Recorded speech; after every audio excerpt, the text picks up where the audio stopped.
22 વર્ષ પહેલાં ગુજરાતના ગોધરામાં થયેલા ટ્રેન અકસ્માતથી પ્રેરિત ફિલ્મ ધ સાબરમતી રિપોર્ટને લઈને હાલ ઘણી ચર્ચાઓ ચાલી રહી છે. ગોધરામાં સાબરમતી એક્સપ્રેસ પર હુમલાની અત્યંત દુઃખદ અને નિંદનીય ઘટના પાછળનું સત્ય વર્ષોથી દેશના નાગરિકોથી છુપાયેલું હતું. આની પાછળ એક આખી ઇકોસિસ્ટમ હતી અને રાજકીય ફાયદા માટે લોકો સમક્ષ ખોટી વાર્તા રજૂ કરવાનું કાવતરું ઘડવામાં આવ્યું હતું. ફિલ્મ દ્વારા આ ઘટનાના સત્યને ઉજાગર કરવાનો સાહસિક પ્રયાસ કરવામાં આવ્યો છે. વિક્રાંત મેસી સ્ટારર આ ફિલ્મમાં ટ્રેન દુર્ઘટનાની વાર્તાનું સત્ય બતાવવાનો પ્રયાસ કરવામાં આવ્યો છે,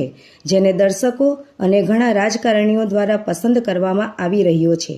ગુજરાતના મુખ્યમંત્રી ભૂપેન્દ્ર પટેલ, ગૃહ રાજ્યમંત્રી હર્ષ સંઘવી સહિતના મહાનુભાવોએ ધ સાબરમતી રિપોર્ટ ફિલ્મને નિહાળી તેની પ્રશંસા કરી અને ફિલ્મ નિર્માતા અને સ્ટારર કાસ્ટને બિરદાવ્યા હતા. આ ફિલ્મ જોયા પછી મુખ્યમંત્રી ભૂપેન્દ્ર પટેલે ધ સાબરમતી રિપોર્ટને ગુજરાતમાં ટેક્સ ફ્રી જાહેર કરી છે. ત્યારે અંકલેશ્વરના ભડકોદરા ગામની રાગીણી સિનેમા ખાતે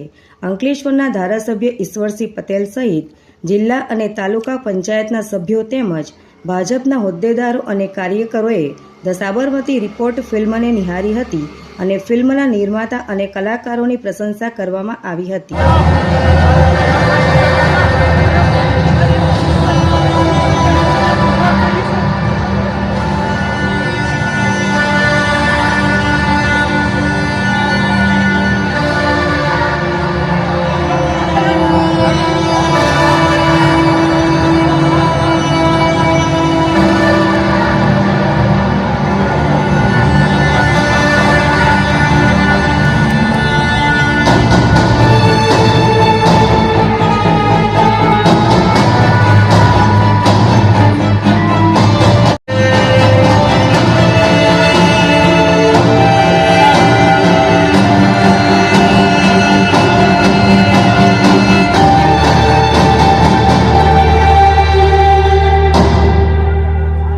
मैडम ने तो अपोजिशन को शांति बनाए रखने की अपील की है, लेकिन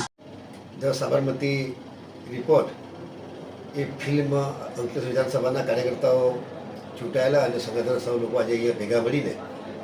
રાગીણી સિનેમા ભડકોદરા ખાતે આજે જે સુપ્રીમ કોર્ટે જજમેન્ટ આપ્યું હતું એના આધારે જે ભૂતકાળની અંદર જે ગોધરાકાંડ થયો હતો અને ગોધરાકાંડ દરમિયાન તોફાન ફાટી નીકળ્યા હતા અને જે આપણો સાબરમતી એક્સપ્રેસ કે જેમાં કાર સેવકો હતા અને કાર સેવકોને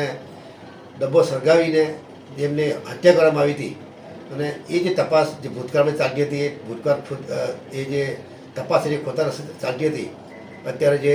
રિપોર્ટ આવ્યો છે રિપોર્ટની અંદર સુપ્રીમ કોર્ટના કહેવાથી જે પ્રકારે સત્ય ઘટના કે આ સાબરમતી એક્સપ્રેસમાં શું ઘટના બની હતી શું એ આજે અહીંયા જ્યારે નિહાળવા જઈ રહ્યા ત્યારે સમગ્ર ગુજરાતમાં અને સમગ્ર દેશની અંદર તમામ વિધાનસભાની અંદર પોતાના કાર્યકર્તાઓ આ વસ્તુથી માહિતગાર થાય એના માટે આજનો આ કાર્યક્રમ રાખ્યો. ત્યારે આદરણીય પ્રદેશ અધ્યક્ષ શ્રી સી આર પાટીલ સાહેબ,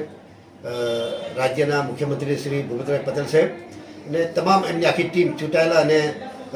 સૌ લોકોએ જે પ્રકારે આ કાર્યકર્તાઓને ધ્યાન પર લાવીને તમામ કાર્યકર્તાઓ આ સાચી વસ્તુથી વાકેફ રહે એ માટેના આજનો આ કાર્યક્રમ રાખવામાં આવ્યો છે.